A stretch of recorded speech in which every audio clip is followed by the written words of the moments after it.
नियमानुसार वनभूमीची चौकशी करून आदिवासींना न्याय द्या। सावलीतील रहिवाशांनी वन जमिनीवर स्टेडियम बांधण्याच्या मागणीसाठी सोमवारी मोर्चा काढला होता। या मुद्द्यांवर संयुक्त आदिवासी कृती समितीचे जितेश कुळमेथे यांनी जिल्हा प्रशासनाकडे मागणी केली। सरकारी वसतिगृह इमारतीसाठी ही जागा उपलब्ध करून देऊन आदिवासी बांधवांना न्याय द्यावा, जेणेकरून परिसरातील आदिवासी विद्यार्थ्यांना शिक्षणासाठी राहण्याची संधी मिळेल। पत्रकार परिषदेत कुळमेथे म्हणाले की 75 वर्षांनंतरही आदिवासी बांधव शिक्षण व्यवस्थेशी गांभीर्याने जोडलेले नाहीत। शिक्षण, आरोग्य आणि रोजगाराच्या बाबतीत आदिवासी समाज मागासलेला आहे। सावली तहसीलमधील आदिवासी विद्यार्थ्यांना शिक्षणासाठी निवासी निवास व्यवस्था उपलब्ध करून देण्यासाठी जिल्हाधिकारीकडे अनेक वेळा निवेदन सादर करण्यात आले, ज्यामध्ये सरकारी वसतिगृहासाठी सर्वे क्रमांक 797-798 मधील जमीन उपलब्ध करून देण्याची मागणी करण्यात आली। ही जागा ताब्यात घेण्याची अंतिम प्रक्रिया आता सुरू आहे। अशा परिस्थितीत सावली तहसीलमधील काही लोकांनी याला राजकीय रंग देऊन सामाजिक तणाव वाढवण्याचे काम करत असल्याचा आरोप यावेळी करण्यात आला। या संदर्भात अखिल भारतीय आदिवासी चंद्रपूर जिल्हा युवा अध्यक्ष अतुल कोडापे, अखिल भारतीय आदिवासी विकास परिषदेचे सावली तहसील अध्यक्ष प्रवीण गेडाम आणि त्यांच्या सहकाऱ्यांना सोशल मीडियावर पानटपरी आणि चौकात जीवे मारण्याच्या धमक्या दिल्या जात आहेत। या मुद्द्यांवर गांभीर्याने विचार करण्याची आणि आदिवासींना संरक्षण देण्याची मागणी केली। पत्रकार परिषदेत डॉक्टर देव कन्नाके, जितेश कुळमेठे, ॲडव्होकेट भैयाजी उईके, अतुल कोडापे, कृष्णाजी मसराम, विजय कुमारे, दीपक पेंडोर, प्रवीण गेडाम उपस्थित होते। स्वातंत्र्याच्या 75 वर्षानंतर देखील चंद्रपूर जिल्ह्यातील सावली या ठिकाणी आदिवासी मुलामुलींचे वसतिगृह हे किरायाने भाड्याची रूम करून या ठिकाणी वसतिगृह या ठिकाणी स्थापन झालेले आहे। मात्र आदिवासी विकास विभागाच्या स्वतंत्र इमारती झाल्याच पाहिजे।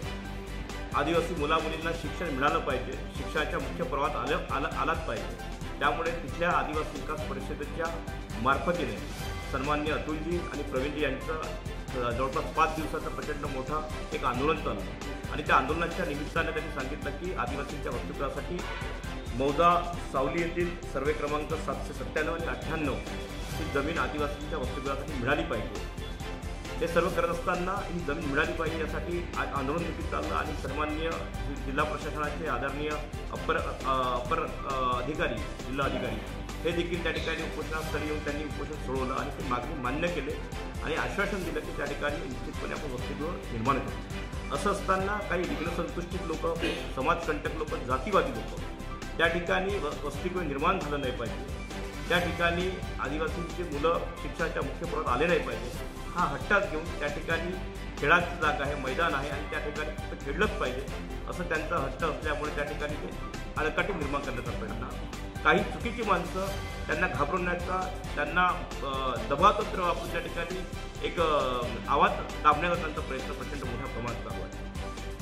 तुमच्या माध्यमातून मी त्यांना सांगेन की अत्यंत तुम्ही कायद्याच्या पलीकडे जाऊन काम करतात की जमीन प्रामुख्याने आदिवासी व इतर पारंपरिक वननिवासी वनहक्क मान्य करणे 2006च्या अंतर्गत त्या ठिकाणी झुडपी जंगल असल्यामुळे ती जमीन कोणती आदिवासीशिवाय किंवा शासनाच्या प्रकल्पाशिवाय इतरांना देता येत नाही।